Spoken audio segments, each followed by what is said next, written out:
अजीज़ दोस्तों, अस्सलाम वालेकुम, नमस्ते, सत श्री अकाल, जय जिनेंद्रा, गुड आफ्टरनून।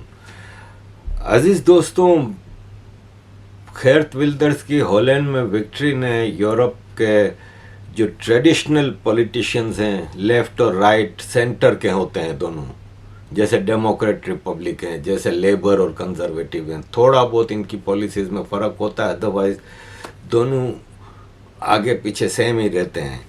उनकी नींदें उड़ गई हैं।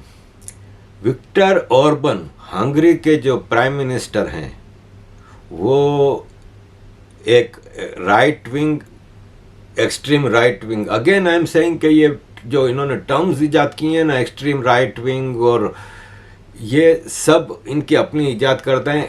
एक्चुअली ये जो एक्सट्रीम राइट विंगर्स हैं, ये नेशनलिस्ट हैं, ये अपनी नेशनल ट्रेडिशनल वैल्यूज़ को प्रमोट करना चाहते हैं, क्योंकि सेंटर की जो पार्टियां हैं ना, लेफ़्ट और राइट की जो मेजर पार्टियां हर मुल्क में, यूरोप में, वो अपीजमेंट करते हैं और इमिग्रेंट्स की कल्चर को ज़्यादा प्रमोट करते हैं। लोकल कल्चर्स की मौत हो रही है आस्ते आस्ते। तो ये जो एक्सट्रीम राइट के कहलाते हैं ना, ये ट्रेडिशनल नेशनलिस्ट हैं और Victor Orbán is one of them. इनकी आउट स्पोकन यूरोपियन यूनियन में काफ़ी मशहूर है और यूक्रेन से लेके दूसरे सारे इश्यूज़ पे ये बड़े स्ट्रॉन्ग व्यूज़ रखते हैं। अभी इन्होंने यूरोपियन पार्लियामेंट में एक स्पीच की, जिसके 5 पॉइंट आपके सामने रखता हूँ, कि इन्होंने कहा कि यूरोप है ना, वो कर्जे के समंदर में डूब रहा है। फ्रांस और यूके है ना, वो 2030 तक टॉप 10 इकोनॉमीज़ में भी नहीं होंगे। आज से 2-3 साल पहले तक टॉप 5 इकोनॉमीज़ में फ्रांस और इंग्लैंड होती थी। ये कह रहे हैं कि 2030 तक फ्रांस और इंग्लैंड टॉप 10 इकोनॉमीज़ में भी नहीं होंगे, और जर्मनी जो कि इस वक्त नंबर 5 पे है, और जर्मनी नंबर 4 पे है, और जर्मनी 10 पे पहुंच जाएगा 2030 तक। यूक्रेन है ना, वो लाखों साल की दूरी पे है ईयू मेंबर बनने के लिए। ईयू मेंबर बनने का ख्वाब है यूक्रेन का, जो कि लाखों साल में भी नहीं पूरा होगा। रशिया को हराना नामुमकिन है। और आखिरी पॉइंट उनकी स्पीच का जो मेजर था, वो ये था कि अमेरिका यूरोप का दोस्त नहीं है। ये अमेरिका ही है जिसने यूक्रेन और रशिया के दरमियान पीस डील नहीं होने दी। अमेरिका की वजह से ही यूक्रेन रशिया वार चल रही है, शुरू हुई, और अमेरिका ने हमेशा अपने इंटरेस्ट में यूरोप को तबाह बर्बाद किया।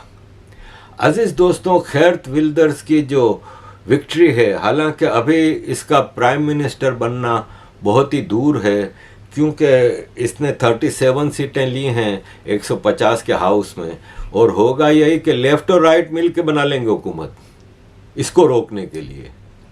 ये भी देखिएगा हो जाएगा। ऐसा बेल्जियम में कई बार हमने देखा है कि लेफ़्ट और राइट की पार्टियां मिलकर गवर्नमेंट बनाती रही हैं, और ये हॉलैंड में भी यही होगा। एक की 25 हैं, एक की 24 हैं।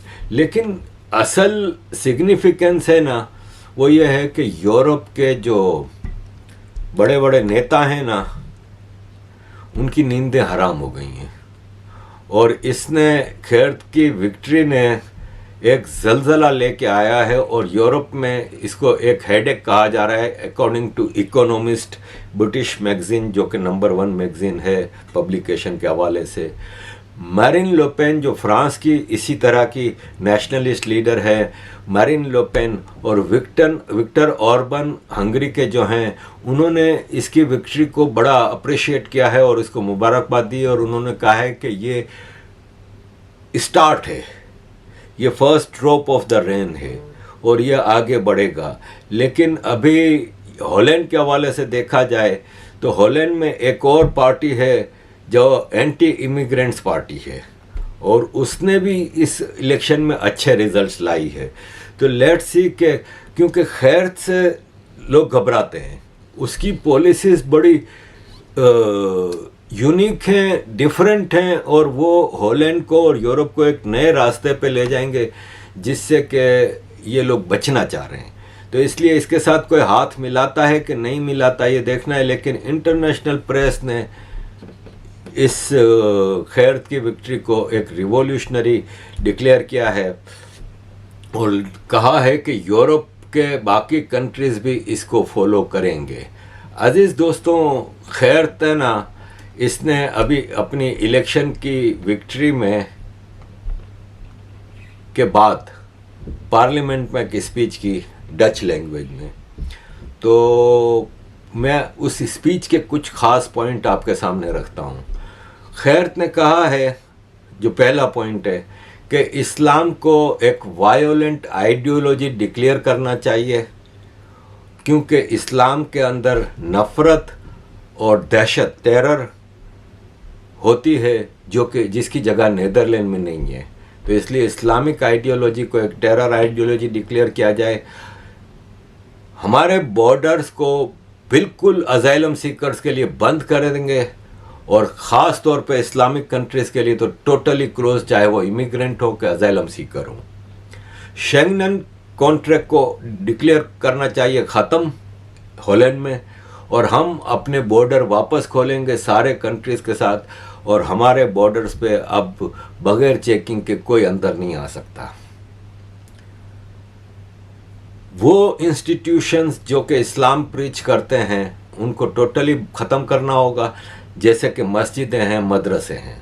और इसको स्टार्ट करने के लिए इसका स्टार्टिंग पॉइंट होगा वो मस्जिदें जो कि फॉरेन फंडिंग लेती हैं, जो कि Turkish ministry of religious affairs या किसी और इस्लामिक कंट्री की मिनिस्ट्री ऑफ रिलीजियस अफेयर्स के रूल्स हमारे कंट्री में इम्पोज करते हैं, बजाय इसके कि हमारे अपने रूल्स।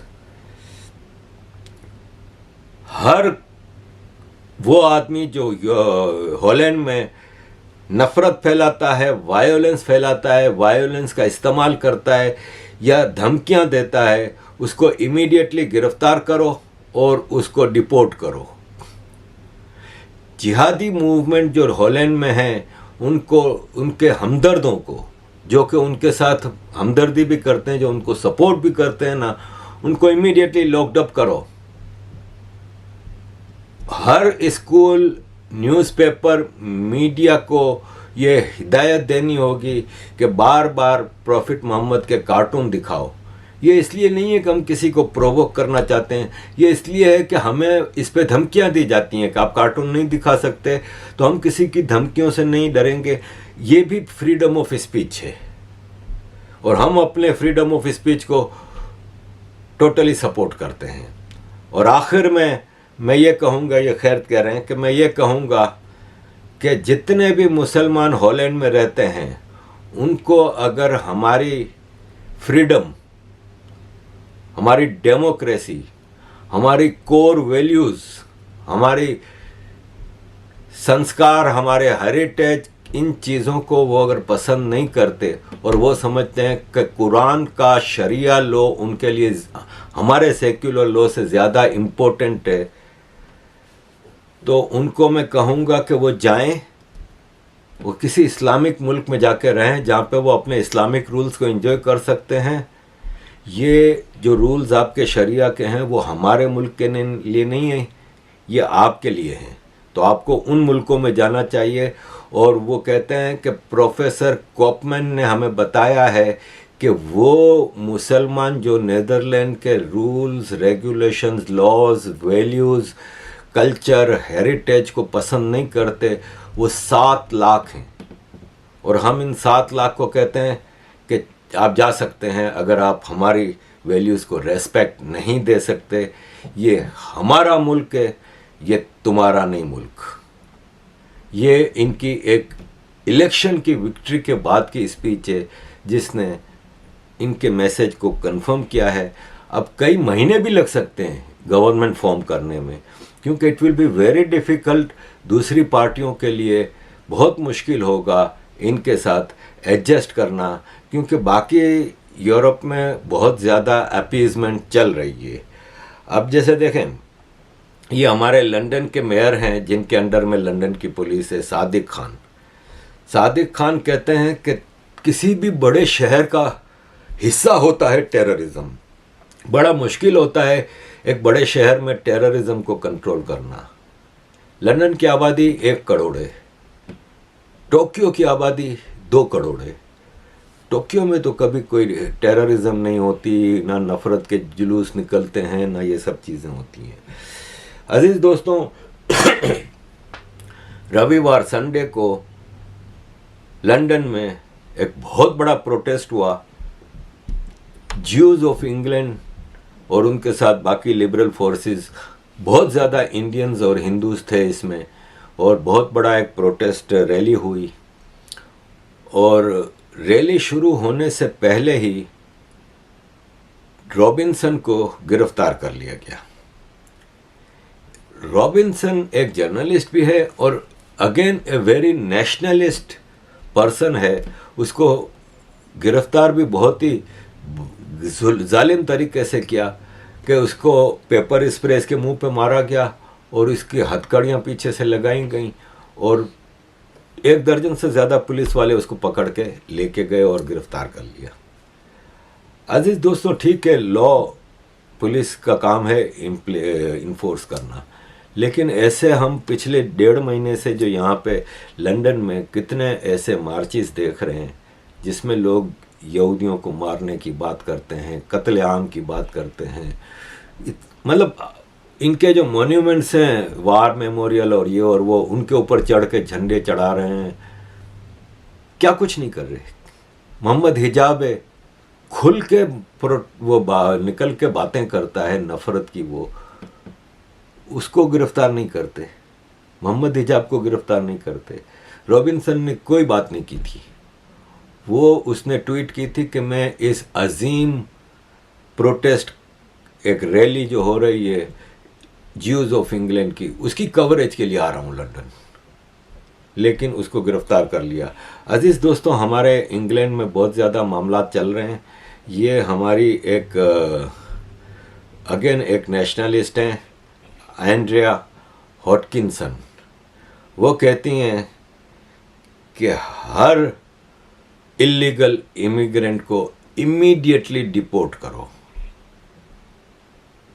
लाखों हैं। हर लीगल माइग्रेंट भी जो ब्रिटिश वैल्यूज को सपोर्ट नहीं करता, पसंद नहीं करता, इमीडिएटली डिपोर्ट करो।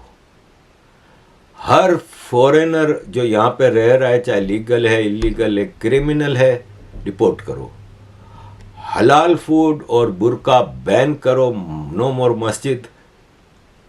जो भी एक्सट्रीमिज्म को प्रीच करता है, अरेस्ट करो, डिपोर्ट करो, फैमिलीज के साथ। फ्यूचर में इंग्लैंड की एमिग्रेशन ऑस्ट्रेलिया के पॉइंट सिस्टम की तरह की होनी चाहिए। माइग्रेंट्स को कोई बेनिफिट ना दो, फाइनेंस जो मिलता है, पैसा भत्ता मिलता है जो, अगर वो खुद कमा के नहीं जी सकते तो वो यहाँ क्या लेने आए हैं? हम उनको पालें क्यों? हमारे कानून के मुताबिक रहो या निकल लो। बहुत हो गया हमारे टैक्स पेयर्स का पैसा इनके ऊपर लगाने का, अब नहीं होना चाहिए। यही चीज़ British ex home minister Suella Braverman ने अपनी ट्वीट में कहा है कि हमने 2 साल में मिलियन लोग इलीगल मुल्क में जमा कर लिए हैं। पिछले 2 साल में 1 मिलियन लोग इंग्लैंड में आ चुके हैं इलीगल। ये बर्मिंघम की पॉपुलेशन के बराबर है। इससे हमारे housing, national health system, schools, wages और कम्युनिटी कोहेजन यानी कोएग्जिस्टेंस सब खतरे में पड़ गया है। ये सारे सिस्टम कोलैप्स कर जाएंगे। अब हम कब कहेंगे कि enough is enough? Suella Braverman कहती हैं कि जब हमारा इलेक्शन विक्ट्री हुई थी तो हमने उस इलेक्शन में वादे किए थे कि हम अब जो ऑलरेडी इलीगल माइग्रेंट्स हैं उसको कम करेंगे, बढ़ाएंगे नहीं, जबकि हमने तो 1 मिलियन बढ़ा दिए। और जो आज के हम इलीगल माइग्रेंट्स के नंबर्स देखते हैं तो वो हमारे वोटर्स के मुंह पे तमाचा मारा है हमने। और हमें माइग्रेशन कम करने के बजाय बढ़ाना, ये हमारी समझ में नहीं आता।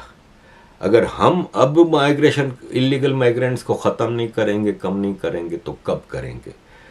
अजीज़ दोस्तों, देखें, आयरलैंड में नया कानून पास हुआ है कि अगर आपके पास कोई ऐसी मीम पोस्ट सोशल मीडिया के लिए या कोई चीज़ या तो आपने बनाई है या आपके पास किसी ने भेजी है और आपके पास पड़ी है यानी मोबाइल में पड़ी है, तो आपको गिरफ्तार किया जा सकता है और आपको जेल की सज़ा हो सकती है। ये नया कानून आ रहा है आयरलैंड में, और ये मतलब फ्रीडम ऑफ स्पीच के खिलाफ है। क्योंकि अगर नूपुर शर्मा एक सच बोलती हैं तो वो फ्रीडम ऑफ स्पीच है, उनको रोकना वो फ्रीडम ऑफ स्पीच नहीं है। काले को काला और सफ़ेद को सफ़ेद कहना फ्रीडम ऑफ स्पीच या हेट स्पीच नहीं है। मतलब आप सच बोलते हैं उसके लिए क्या मसला है। अगर एक आदमी यहाँ पे मस्जिद में दुआ मंगवा रहा है कि या अल्लाह सारे काफिरों को तबाह बर्बाद कर, नीस्त नाबूद कर, उसके बारे में ये बोलना कि वो गलत बात कर रहा है मौलवी, और उसके पीछे हज़ारों लाखों जो नमाजी होते हैं वो आमीन सुम्मा आमीन कहते हैं, अगर आप उसको गलत कहते हैं तो आप गिरफ्तार हो जाएंगे। वो जो गलत बात कर रहा है वो गिरफ्तार नहीं हो रहा। तो ये हम अभी इंग्लैंड में ये चीज़ आई नहीं, लेकिन इंग्लैंड में जिस हिसाब से कल रॉबिन्सन को गिरफ्तार किया गया, जिस हिसाब से चीज़ें हमारे खिलाफ चल रही हैं, हमारी फ्रीडम ऑफ स्पीच खतरे में है। और अगर इस तरह की कोई चीज़ हुई तो फिर हमें भी वेट करना होगा कि कब इंग्लैंड की पॉलिटिक्स में ये रॉबिन्सन जैसे लोग, जो खैरत विल्डर जैसे लोग हैं हॉलैंड के, इस तरह नाइजल फरज है, कब इन लोगों की सरकार बनेगी, कब ये इलेक्शन में जीतेंगे, ताकि हमें भी आवाज़ मिले। मैंने आज तक जितनी बातें की हैं वो एक रेफरेंस के तौर पे चीज़ें ला के सामने की हैं। मैं एडिटिंग में इतना टाइम लगाता हूँ इसलिए कि हर चीज़ की आपके सामने कोई वीडियो या फ़ोटो लगाता हूँ इधर, ताकि आपको पता हो कि मैंने वो चीज़ कहाँ से ली है। वरना आप लोग मेरे वीडियो देखते हैं तो मेरी बात पे यकीन कर रहे हैं, इसलिए मैं कुछ भी आपके सामने ना लगाऊं। वो लगाने का मकसद होता है कि आपको पता चले कि मैंने फ़लाँ मीडिया हाउस से ली है, फ़लाँ न्यूज़पेपर की पोस्ट ली है, फ़लाँ जगह से ली है। मैं कोशिश करता हूं कि जितनी बातें आपके सामने रखूं उसका, जैसे अभी मैंने सुहेला ब्रेवरमैन की बात की तो मैंने उसकी ट्वीट रखी ना आपके सामने। तो मेरी कोशिश होती है कि मैं हर चीज़ रिसर्च करके, जब तक मेरे पास उसके बारे में कोई ऑथेंटिसिटी ना हो। लेकिन अगर कोई गलत बात है, अगर आप लंदन की सड़कों पे चलते हुए प्रोटेस्ट कर रहे हैं, मार्चेस कर रहे हैं, और आप ब्रिटिश वार मेमोरियल्स जो कि इनके लिए बड़े क्लोज टू हार्ट हैं, उनकी अगर आप बेअदबी करेंगे और मैं कहूँ कि देखो ये गलत कर रहे हैं, तो आप कहोगे कि हाँ ये तो इस्लामोफोबिक है। It is not Islamophobic.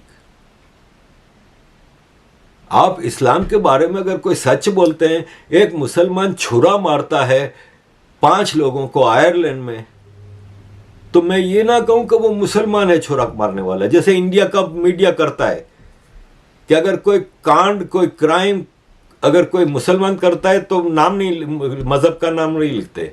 कोई हिंदू होगा तो फौरन लिखेंगे कि एक हिंदू था, उसका पूरा माँ बाप दादा परदादा तक का नाम लिखेंगे ताकि लोगों को पता लगे कि हिंदू ने किया है। लेकिन कोई मुसलमान करेगा तो 1% लिख देंगे, नाम नहीं लिखेंगे। बहुत मजबूरी आएगी, कई दिनों बाद जाकर उसकी चीज़ें सामने आएंगी। ऐसा हमने कई बार देखा है। तो ये क्या बात हुई? अगर एक आदमी वो किसी को यहाँ पे नफरत का शिकार बनाता है तो आप उस आदमी की अगर आइडेंटिटी बताते हो तो क्या गलत है? तो अजीज़ दोस्तों, यूरोप में भी मामला बहुत ही टेढ़े मेढ़े चल पड़े हैं, और कुछ यूरोप की और भी खबरें आपको दिखाऊंगा कि जिस तरह लहर चली है। स्वीडन की सेकंड लार्जेस्ट पार्टी है ना, उसने कहा है कि मस्जिदों को ख़त्म करो। आप हमारे मुल्क में आए और आप अपनी इंपीरियलिस्टिक आइडियोलॉजी की मस्जिद बनाएं इधर, ये हमें कबूल नहीं। SD लीडर जेमी एकेसन, इसी तरह डेनमार्क ने बैन कर दिया है बुर्का को, और उन्होंने कहा है कि हमारी अपनी कल्चर को हम प्रिजर्व करना चाहते हैं। अगर आपको बुर्का पहनना है तो आप हमारा मुल्क छोड़ दो, जहाँ जाके रहना है रहो, वहाँ पे बुर्का पहनो, नकाब पहनो।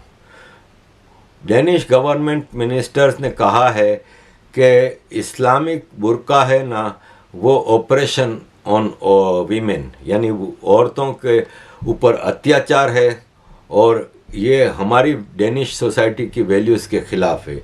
अजीज़ दोस्तों, बहुत सारी चीज़ें हो रही हैं। जैसे आयरलैंड में डबलिन के अंदर उन होटलों को नेशनलिस्ट लोगों ने आग लगा दी जहाँ पे इलीगल माइग्रेंट्स रहते थे। इनको अब बहुत ज़्यादा गुस्से में हैं। जैसे अर्जेंटीना का जो प्रेसिडेंट इलेक्ट हुआ है उसको खैर वेल्डर्स की तरह मसला नहीं है, वो 56% वोट लिए थे तो वो तो बन गया प्रेसिडेंट।